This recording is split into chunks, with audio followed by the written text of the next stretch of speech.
Now we are at the production workshop to have a closer look at our labeling machines. The first one is our two-size labeling machine for square bottles.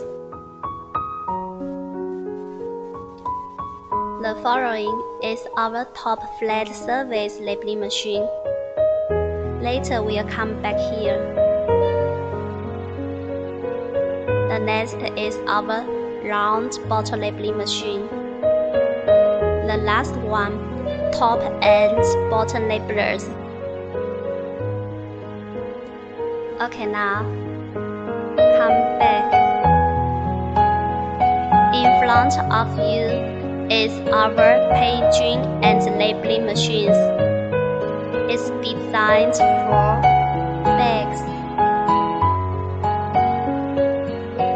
Suction conveyor.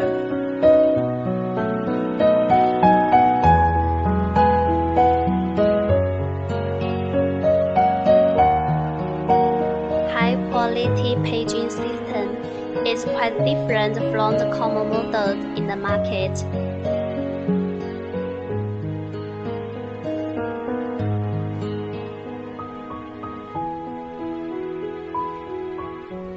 Put a stack of bags into paging head, and you will see each bags are converted onto conveyor and finishing the labeling job.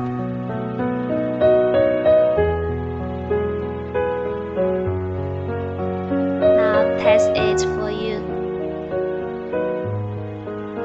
The speed of labeling and conveyor line is adjustable. You can change the speed according to your product.